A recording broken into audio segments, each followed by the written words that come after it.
پہلے اس کو اسمائل پاس کی، ہنسی، اور پھر اس کو یہ کہا کہ میں تو یہیں پر رہتی ہوں۔ اس نے کہا کہ کیا مطلب تم یہیں پہ رہتی ہو، تم کہاں سے آئی ہو اور یہاں پر کیا کر رہی ہو اتنی رات کو؟ اس نے پھر اس کو یہی جواب دیا، میں یہیں پر رہتی ہوں، تم جاؤ۔ اسے بڑا عجیب سا لگا، اس کا لہجہ بھی اور اس کا چہرہ بھی، اس کا سر بھاری ہونے لگا، اس کو چکر آنے لگ گئے خالد کو۔ وہ ڈر گیا، وہ فوراً وہاں سے واپس پلٹا کہ میں چکی سے اپنا مکئی والا آٹا اٹھاتا اور گھر جاتا ہوں۔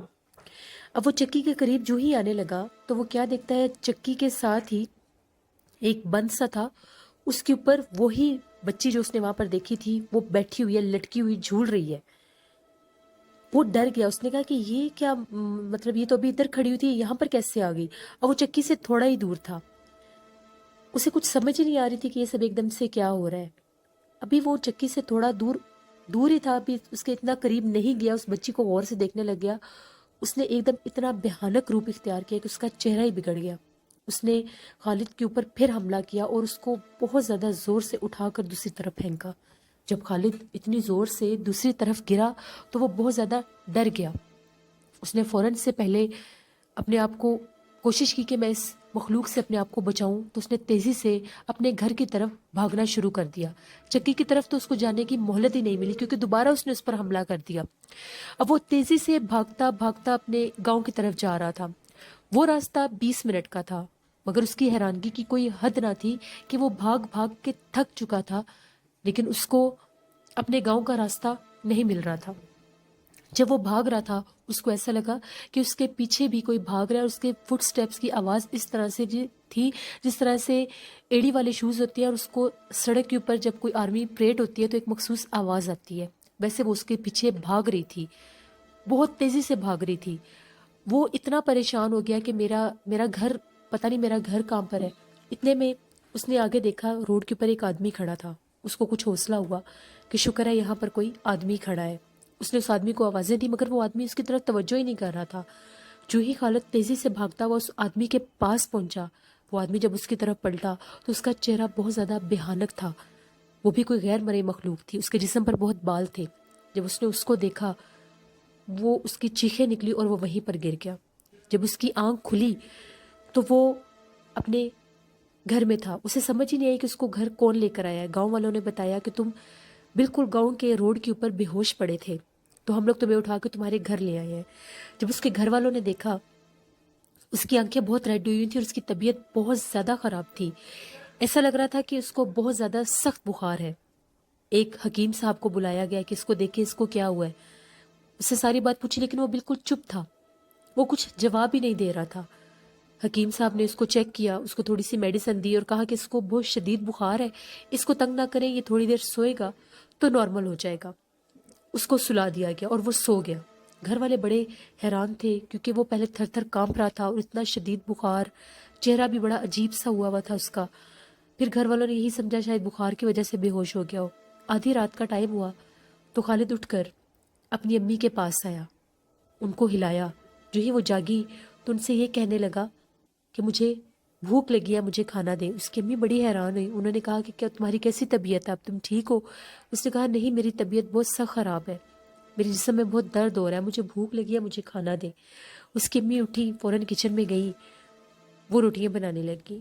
اب اس کی امی روٹیاں پکاتی جا رہی تھیں اور وہ کھاتا جا رہا تھا، وہ پکاتی جا رہی تھیں وہ کھاتا جا رہا تھا۔ وہ بڑی حیران ہوئی اور پریشان ہو گئی۔ انہوں نے کہا کہ تم پاگل ہو گئے ہو، تم اتنی روٹیاں کیسے کھا سکتے ہو، تم بیمار ہو جاؤ گے۔ میں پکا پکا کے روٹیاں تھک گئی ہوں اور تم کھا کھا کے نہیں تھک رہے۔ ابھی انہوں نے یہی کہا، خالد کو ایک دم غصہ آیا، تو جس ٹیبل پر بیٹھ کر وہ کھانا کھا رہا تھا وہ بہت بھاری ٹیبل تھا، اس کو اکیلا بندہ تو ہلا بھی نہیں سکتا تھا۔ خالد نے وہ ٹیبل اٹھا کر اپنی امی کو دے مارا۔ جب گھر والوں نے اتنی زور سے کسی چیز کے گرنے کی آواز سنی اور اس کی امی کی چیخنے کی آوازیں سنی تو سب باہر بھاگے۔ تو کیا دیکھتے ہیں کہ خالد وہاں پر بیٹھا، ایک طرف بیٹھا ہوا تھا پہلے، اور جو ہی گھر والے آئے وہ بھاگ گیا وہاں سے، اور اس کی امی جو تھی وہ ٹیبل کے نیچے چیخ رہی تھی۔ وہاں سے خالد کی امی کو اٹھا کر ان لوگوں نے باہر نکالا، وہ کافی زیادہ زخمی ہو گئی کیونکہ ٹیبل بہت بڑا تھا۔ اب گھر والے خالد کو ڈھونڈنے لگے کہ وہ کہاں ہے۔ سب نے یہی سمجھا کہ دوبارہ کمرے میں جا کے سو گیا ہوگا۔ جب کمرے میں جا کے دیکھا وہ کہیں بھی نہیں تھا۔ خالد کے جو والد صاحب تھے وہ اس کو ادھر ادھر دیکھ رہے تھے کہ اب وہ کہاں چلا گیا ہے۔ جو ہی وہ اپنے صحن میں آئے ان کو کسی کے بھیانک ہنسی کی آواز آ رہی تھی۔ انہیں بڑی حیرت ہوئی کہ یہ عورت کی آواز میں کون ہنس رہا ہے، اور وہ آواز جو تھی ان کے چھت کے اوپر سے آ رہی تھی۔ وہ تیزی سے بھاگتے ہوئے اپنی چھت پر گئے تو کیا دیکھتے ہیں، وہاں پر بالکل چھوٹے سے قد کی سرخ لباس میں ایک لڑکی کھڑی ہے۔ اس کا قد بہت چھوٹا ہے اور چہرہ بڑی عورتوں کی طرح ہے۔ انہوں نے پوچھا کون ہو تم اور یہاں پر کیا کر رہی ہو؟ ان کو خالد تو نظر ہی نہیں آیا۔ ابھی وہ اس کو یہ کہنے لگی، وہ بالکل عجیب سی ہو کے زمین پر بیٹھ گئی۔ خالد کے ابو نے جب اس کے پاس جا کر اس کو ٹانگ ماری تو وہ بال کی طرح اچھلتی اچھلتی ایک دم سے غائب ہو گئی، اور خالد ایک کونے میں بے ہوش پڑا ہوا تھا۔ بڑی مشکل کے ساتھ انہوں نے سب گھر والوں کو یہ بات بتائی، بہت ڈر گئے وہ، اور خالد کو بڑے مشکل کے ساتھ بے ہوشی کی حالت میں اٹھا کر نیچے لایا گیا۔ صبح ہونے کا انتظار کیا گیا۔ جو ہی فجر کی اذان ہو گئی، سب گھر والوں نے کہا کہ گاؤں کے مولوی صاحب کو بلا کر لاتے ہیں۔ خالد کے والد صاحب مولوی صاحب کو بلانے چلے گئے۔ ابھی وہ راستے میں ہی تھے، آدھے راستے میں ہی تھے، تو ان کو ایسا لگا کہ ان کے پیچھے کوئی چل رہا ہے۔ وہ پیچھے پلٹ کر دیکھتے ہیں تو پیچھے کوئی بھی نہیں تھا۔ انہیں بڑی حیرانگی ہوئی کہ ابھی مجھے ایسا لگ رہا تھا میرے پیچھے کوئی چل رہا ہے، اب کوئی نظر نہیں آ رہا۔ پھر چلنے لگ گئے، پھر ایسا ہی لگے کہ پیچھے مسلسل کوئی چل رہا ہے۔ پیچھے پلٹ کر دیکھے تو کوئی نظر بھی نہ آئے۔ ابھی وہ سیدھا ہو کر پلٹے ہی تھے تو سامنے کیا دیکھتے ہیں، بہت بھیانک چہرے والی کوئی عورت کھڑی ہے۔ اس کا چہرہ بہت بھیانک تھا۔ خالد کے ابو ڈر گئے اور ان کو سمجھ ہی نہیں آئی کہ میرے سامنے ایک دم سے کون عورت آ گئی ہے۔ اس عورت کا چہرہ بہت بھیانک، کالا سیاہ رنگ اور بڑی بڑی آنکھیں، دانت باہر نکلے ہوئے۔ ایک دم سے اس نے خالد کے ابو کو بالوں سے پکڑ کر بہت دور اٹھا کر پھینکا، اتنی دور پھینکا۔ خالد کے ابو کی چیخو پکار سن کے سارے علاقے کے لوگ وہاں پر جمع ہو گئے۔ جب انہوں نے خالد کے ابو کو دیکھا، وہ زمین کے اوپر تڑپ رہے تھے اور چیخ رہے تھے۔ گاؤں والوں نے ان کو اٹھا کر ان کے گھر پہنچایا۔ وہ ان کی طبیعت بہت زیادہ خراب تھی اور ادھر خالد کی بھی طبیعت خراب ہو گئی۔ اب فوراً سے گاؤں والے جا کر مولوی صاحب کو بلا کر لائے۔ جب مولوی صاحب نے آ کر خالد پر دم کیا، خالد کے ابو کو بھی دیکھا، تو انہوں نے یہ کہا کہ اس کے اوپر بہت بھیانک چڑیل کا اثر ہے۔ وہ چڑیل ابھی بھی اس کے جسم اور دماغ پر حاوی ہے۔ میں اس کو کنٹرول نہیں کر سکتا۔ میں آپ کو ایک عامل صاحب کا پتہ دیتا ہوں، ان کے پاس جائیں، وہ ہو سکتا ہے اس کو کنٹرول کر لیں، اور آپ اکیلے مت جائیں۔ یہ تعویذ گلے میں پہن لیں، وہ آپ کے اوپر حملہ نہیں کر سکے گی۔ آپ جلدی جائیں ان عامل صاحب کے پاس۔ اب گاؤں والے کے ساتھ خالد کے جو ابو تھے دوبارہ ان عامل صاحب کی تلاش میں روانہ ہو گئے۔ پہاڑی علاقہ تھا سارا، سراؤنڈنگ میں سارا جنگل تھا۔ اب گاؤں والوں کے ساتھ خالد کے ابو چلتے ہوئے جا رہے تھے۔ ایک دم سے خالد کے ابو کو اپنی بیک سائڈ سے بلی کے بولنے کی آواز آنے لگی۔ راستے میں وہ چلتے ہوئے جا رہے تھے، ساتھ اور لوگ بھی تھے۔ جب انہوں نے پیچھے پلٹ کر دیکھا تو وہ کیا دیکھتے، کالے رنگ کی بلی ہے، مگر جو اس کا سائز ہے وہ کالے رنگ کی بلی، وہ جو بلی کا سائز ہے وہ بہت زیادہ بڑا ہے۔ یعنی ہے بلی لیکن اس کا سائز کافی بڑا ہے، نارمل بلیوں سے بہت بڑا ہے۔ خالد کے ابو نے گاؤں والوں سے کہا کہ تم لوگوں کو ادھر بلی نظر آ رہی ہے، وہ بہت بھیانک ہے اور میری طرف دیکھ کر غرا رہی ہے۔ گاؤں والوں نے جب پیچھے پلٹ کر دیکھا، انہیں وہاں پر کوئی چیز نظر نہیں آئی۔ انہوں نے کہا کہ آپ کے اوپر آلریڈی حملہ ہوا ہے، آپ اس لیے بہت زیادہ ڈرے ہوئے ہیں۔ آپ ڈرے نا، ہم آپ کے ساتھ ہیں، آپ چلیں۔ لیکن خالد کے ابو کو وہ مسلسل دیکھ رہی تھی اور ڈرا رہی تھی۔ انہوں نے پھر اللہ کا نام لیا اور یہ شکر کیا کہ میں اکیلا نہیں ہوں۔ تو عامر صاحب کے جگہ پر وہ پہنچ گئے۔ اب عامر صاحب کا جو گھر تھا وہ ایک پہاڑی کو کراس کر کے ساتھ ہی ان کا گھر تھا۔ جو ہی وہ لوگ اس پہاڑی کے اوپر چڑھے، ابھی عامر صاحب کے گھر میں وہ نہیں گئے تھے تو ایک دم سے پہاڑ کے پیچھے سے ہوا میں لہراتی ہوئی ایک بھیانک شکل کی عورت آئی اور آ کر خالد کے ابو کو یہ کہتی ہے کہ اگر تمہیں اپنے بیٹے کی زندگی عزیز ہے تو اس عامل کے پاس مت جانا، ورنہ تمہیں بھی مار دیں گے اور تمہارے بیٹے کو بھی مار دیں گے۔ خالد کے ابو پھر ڈر کے رک گئے۔ انہوں نے سب گاؤں والوں کو کہا کہ مجھے کوئی چیز ڈرا رہی ہے بار بار۔ گاؤں والوں نے کہا کہ آپ ہمت کریں، ہم پہنچ گئے ہیں، کوئی آپ کا کچھ نہیں بگاڑ سکتا، آپ کے گلے میں تعویذ ہے۔ وہ لوگ عامل صاحب کے پاس گئے۔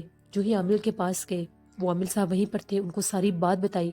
انہوں نے خالد کے ابو کے ماتھے کے اوپر ہاتھ رکھ کر کچھ پڑھائی کی اور ایک دم سے آنکھیں کھول کر کہا کہ بہت دیر ہو گئی ہے۔ خالد کے ابو بہت پریشان ہوئے کہ کیا مطلب ہے۔ انہوں نے کہا کہ خالد کو وہ مخلوق اپنے ساتھ لے گئی ہے، آپ لوگوں نے آنے میں دیر کر دیا، وہ بہت طاقتور اور ایک بھیانک چڑیل ہے۔ انہوں نے کہا کہ اب میں کیا کروں، میری مدد کریں۔ خالد کے ابو نے پوچھا کہ میرے بیٹے کو وہ کہاں لے کر گئی ہے؟ تو انہوں نے یہ کہا جہاں سے وہ اس کے ساتھ ٹکرائی تھی، یعنی جس جگہ پر وہ گیا تھا۔ خالد کے ابو نے بتایا کہ وہ تو چکی کے پاس آٹا لینے گیا تھا۔ انہوں نے کہا کہ وہ وہیں پر کہیں ہے۔ گاؤں والوں کے ساتھ وہ عامل صاحب ان کے ساتھ روانہ ہو گئے۔ جو ہی روانہ ہو کر وہ چکی والی سائڈ پر آئے تو کیا دیکھتے ہیں اسی درخت کے پاس جب وہ عامر صاحب پہنچے، انہوں نے اپنی پڑھائی کی، انہوں نے کہا کہ اس درخت سے ریلیٹڈ یہ ساری کہانی ہے، جس درخت کے پاس خالد نے اس بچی کو کھڑے دیکھا تھا۔ جو ہی عامر صاحب نے وہاں پر عمل کیا، وہ حاضر ہو گئی۔ وہ ایک بہت ہی بھیانک چہرے کی، بگڑے ہوئے چہرے کی، ایک خوفناک چہرے کی چڑیل ایک عورت تھی۔ ان عامر صاحب نے کہا کہ کون ہو تم اور ان کے بیٹے کو کیوں پریشان کر رہی ہو؟ جس پر اس کا یہ کہنا تھا کہ میں اس درخت کی مخلوق ہوں، میں یہاں پر رہتی ہوں۔ ان کے بیٹے نے، ہم لوگوں کا اس وقت یہاں پر چلنے پھرنے کا ٹائم تھا، رات کو ہم لوگ آزاد ہوتی ہیں، ان کا بیٹا جب یہاں پر آیا ہے تو اس نے میرے بچوں کو کچل دیا ہے، میرے بچوں کی ٹانگیں ٹوٹ گئی ہیں، میں ان کے بیٹے کو نہیں چھوڑوں گی چاہے کچھ بھی ہو جائے۔ عامر صاحب نے کہا کہ ایسی غلطی مت کرنا، اگر تم نے ان کے بچے کو نقصان پہنچایا تو میں تمہیں جلا کر راکھ کر دوں گا۔ جو ہی عامر صاحب نے عمل پڑھنا شروع کیا تو خالد کی چکی کے اندر سے چیخنے کی آوازیں سب نے سنی۔ جب سب بھاگ کر چکی کے اندر گئے تو کیا دیکھتے ہیں کہ جس جگہ پر آٹے کو پیسا جاتا ہے وہ ایک بہت بڑے بڑے پتھر ہوتے ہیں، دو پتھروں کے درمیان میں ایک مخصوص جگہ ہوتی ہے جہاں پر آٹے کو رکھ کر پیسا جاتا ہے۔ تو خالد اس چکی کے اندر اس کی ٹانگ ہے اور وہ درد سے چیخ اور چلا رہا ہے۔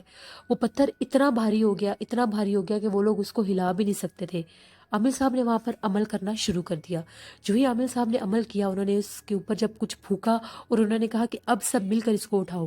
جب ان لوگوں نے اس کو مل کر اٹھایا، تقریباً 80 kg کا وہ ایک ہوتا ہے، جب ان لوگوں نے اس کو مل کر ہٹایا سائڈ پر تو خالد کو نیچے سے جب باہر نکالا تو جو اس کی ٹانگ تھی وہ بالکل اس طرح سے چپک چکی تھی کہ جس طرح سے اس میں کوئی ہڈی یا کوئی میٹ ہے ہی نہیں، یعنی وہ بالکل اس طرح سے بالکل وہ چپک چکی تھی اس کی ٹانگ۔ اور انہوں نے دیکھا کہ حیرت کی بات یہ ہے کہ اس میں سے بلڈ نہیں نکل رہا۔ خالد جو تھا وہ درد سے چیخ رہا تھا۔ لوگوں نے فوراً اس کو باہر نکالا۔ عامر صاحب نے اس پر کچھ پڑھا۔ جو ہی عامر صاحب نے اس پر کچھ پڑھنا شروع کیا، وہ ایک دم سے بہت زور سے چیخا اور بے ہوش ہو گیا۔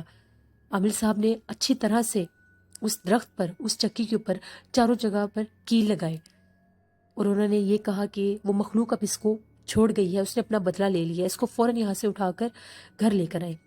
جب وہ لوگ اس کو اٹھا کر گھر لے کر آئے، وہیں پر علاقے کے ڈاکٹر سے فرسٹ ایڈ کروائی گئی، لیکن انہوں نے یہ کہا کہ اس کو یہاں پر نہیں رکھنا، اس کو اسلام آباد لے کر جائیں، وہاں پر اس کا علاج ہوگا۔